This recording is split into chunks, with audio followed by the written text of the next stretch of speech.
আসসালামু আলাইকুম। কৃষি গবেষণাগার ইউটিউব চ্যানেলে আপনাদের স্বাগতম। আজকে আমরা বরবটি চাষ পদ্ধতি সম্পর্কে জানবো।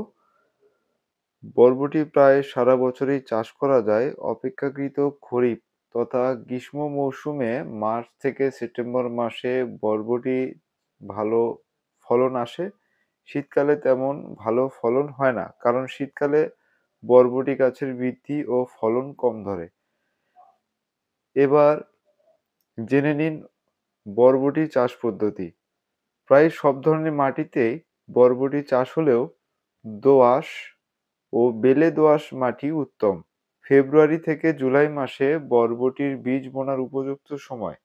শীতকালে বরবটির বীজ বপন করা উচিত নয়।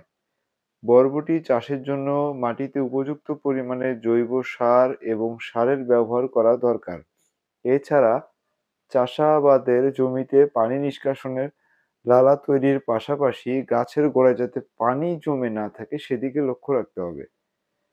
জমি তৈরির সময় বরবটি চাষের জমির বীজ বোনার আগে ৩ থেকে ৪ বার চাষ ও মই দিয়ে মাটি ঝুরঝুর করে নিতে হবে। এরপর নির্দিষ্ট দূরত্বে গর্ত করতে হবে। তবে ভালো ফলনের জন্য সেচ ও পানি নিষ্কাশনের সুবিধাসমূহ পর্যাপ্ত সূর্যালোক পায় অর্থাৎ সূর্যের আলো পায় এমন স্থানটাই নির্বাচন করতে হবে চাষের জন্য। বাণিজ্যিকভাবে চাষাবাদের জন্য সারিতে বুনতে হবে। সারি থেকে সারির দূরত্ব হবে ১.৫ মিটার এবং গাছ থেকে গাছের দূরত্ব হবে ১.৫ ফুট। জাত হিসাবে সারির দূরত্ব ১ মিটার বাড়ানো বা কমানো যেতে পারে।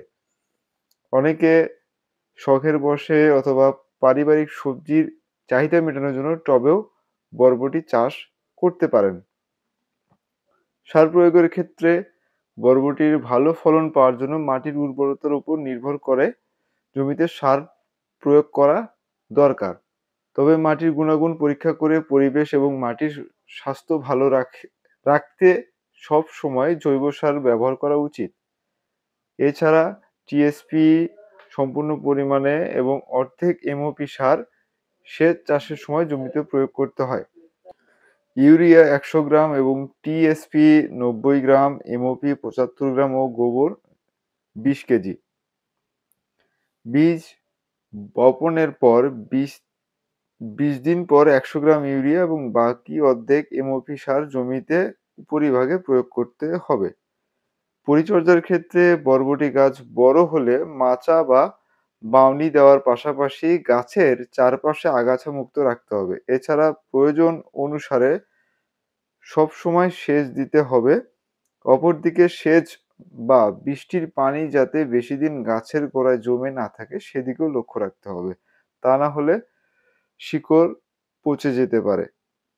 বরবটির পোকামাকড় ও রোগ দমন ব্যবস্থা অন্য সব সবজির মতোই, তবে জোঁক পোকা, ফল ছিদ্রকারী পোকা ও মোজাইক রোগ বরবটি চাষের অন্যতম সমস্যা। এসব রোগ বা পোকামাকড় দমনের জন্য বিভিন্ন ধরনের উন্নত মানের কীটনাশক ও বালাইনাশক পাওয়া যায় বাজারে। বরবটি বীজ বপনের ৫০ থেকে ৬০ দিন পর ফসল আসে। কচি বরবটি সংগ্রহ করতে হয়। বেশি পুষ্ট হলে সবজি হিসাবে ব্যবহারের অযোগ্য হয়ে যায়। শতক প্রতি বরবটির ফলন ৩০ থেকে ৬০ কেজি এবং হেক্টর প্রতি ১০ থেকে ১২ টন হয়ে থাকে। শেষ কথা মনে রাখতে হবে, বরবটি চাষাবাদে ইউরিয়া সার ব্যবহার কম করতে হয়। ইউরিয়া সার বেশি মাত্রায় ব্যবহার করলে গাছ ঝাঁপালো হয় এবং ফলন কম হয়। তবে ভালো ফলনের জন্য গোবর সার, জিপ সার, জিঙ্ক সালফেট, বোরিক্স সার দিতে পারেন। এই সকল তথ্য বিভিন্ন কৃষি তথ্য সার্ভিস ও অনলাইন থেকে সংগ্রহ করা হয়েছে। আশা করি বরবটি চাষ পদ্ধতি সম্পর্কে আপনারা বিস্তারিত জেনেছেন। এতক্ষণ আপনাদের মূল্যবান সময় দিয়ে আমাদের পাশে থাকার জন্য আপনাকে অসংখ্য ধন্যবাদ। আসসালামু আলাইকুম।